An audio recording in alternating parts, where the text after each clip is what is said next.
Hello there. Petite hobbit et petit elfe, sans oublier les grands magiciens, comment allez-vous? Je fais le pari qu'il y aura un commentaire me disant non, ça se dit pas comme ça. Bref, revenons sur l'adaptation du Hobbit par Peter Jackson avec 20 différences entre le film et le livre, et dans cette idée, voici la première partie avec les 10 premières. Let's go!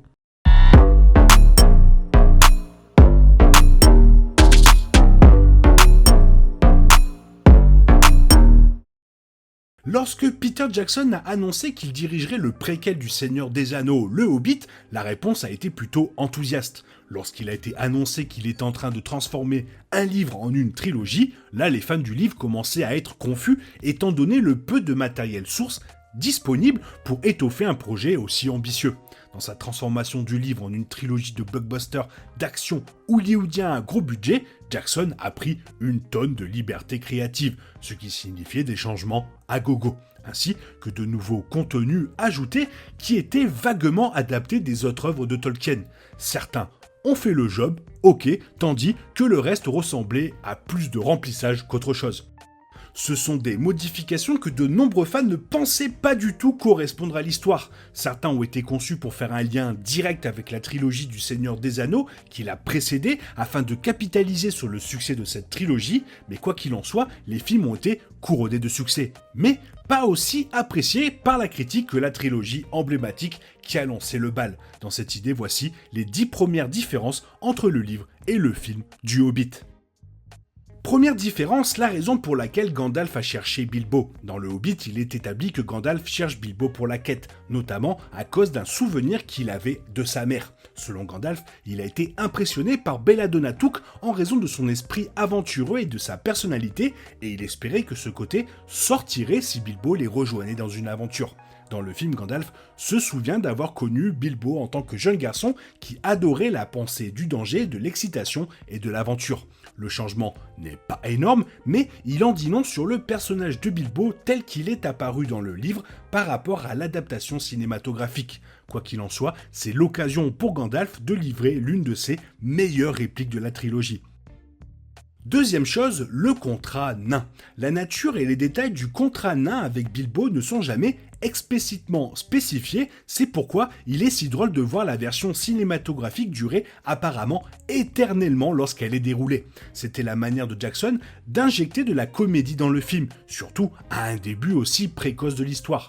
Dans le livre, le contrat est une simple note laissée sur son manteau, avec 2 courts paragraphes faisant office de contenu. C'est un contraste frappant avec la version cinématographique et l'un des rares changements apportés par Jackson qui a en fait contribué à améliorer l'histoire.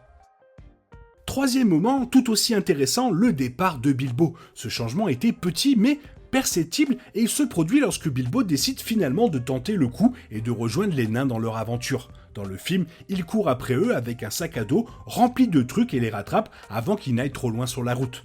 Dans le livre, il est dit que Bilbo a quitté son lieu de résidence sans même un mouchoir dans sa poche. En vérité, le changement de Jackson était probablement pour le mieux, car tout hobbit digne de ce nom n'oserait jamais s'enfuir sans quelqu'un des conforts de sa maison. Reviens Léon, j'ai les mêmes à la maison.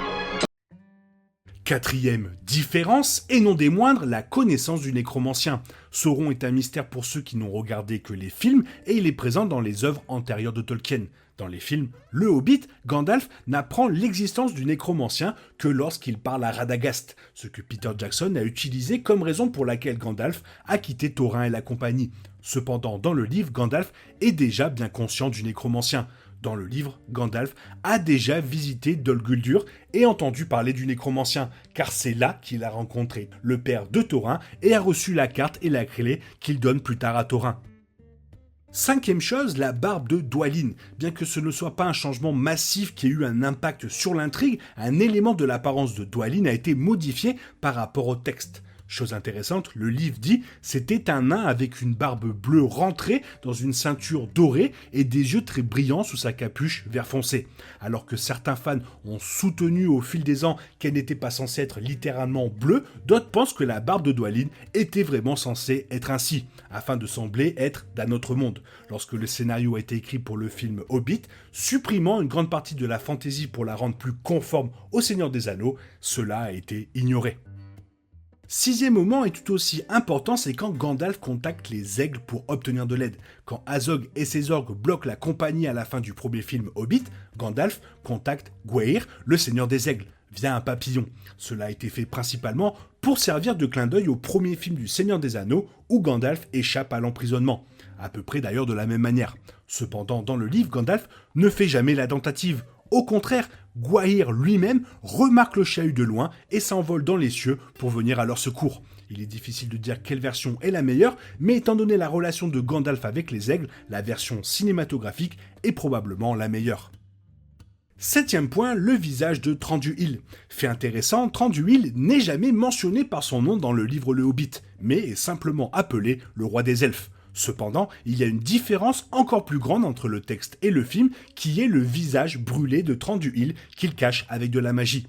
Thranduil attribue cela au serpent de feu du Nord, mais cela n'est pas du tout mentionné dans le livre. Il n'y a aucune trace d'elfe capable de cacher de vieilles blessures ou cicatrices de cette manière. Pour cette raison, il a été principalement ajouté pour donner à Thranduil un caractère plus menaçant et obsessionnel, même s'il s'avère être l'un des héros les plus puissants du Hobbit. Huitième moment tout aussi intéressant, c'est tromper les trolls. Dans les films Le Hobbit, c'est Bilbo qui trompe intelligemment les trolls alors qu'ils discutent des meilleures façons de cuisiner les nains. Finalement, le soleil se lève et ils sont pris au dépourvu, entraînant leur disparition permanente. Dans le livre, c'est Gandalf qui trompe en fait les trolls en utilisant sa voix, en prétendant être l'un d'eux et en les faisant se disputer jusqu'à ce que l'aube arrive, et les transforme finalement en pierre. Dans les films, Gandalf n'était même pas présent lors de la scène.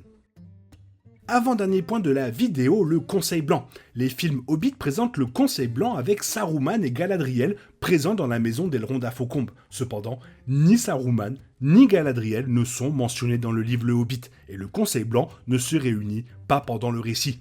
Bien que cela soit différent du livre, il s'agit un peu d'une scène de fanservice, car cela signifie que les téléspectateurs ont pu voir davantage de leurs personnages préférés de la trilogie du film Le Seigneur des Anneaux, tout en ajoutant plus de profondeur et de drame à l'intrigue. En vérité, cela n'a jamais été aussi dramatique. Et pour finir, la durée. Le Hobbit est un livre plutôt court, surtout par rapport à la taille gigantesque et intimidante de la trilogie du Seigneur des Anneaux de Tolkien.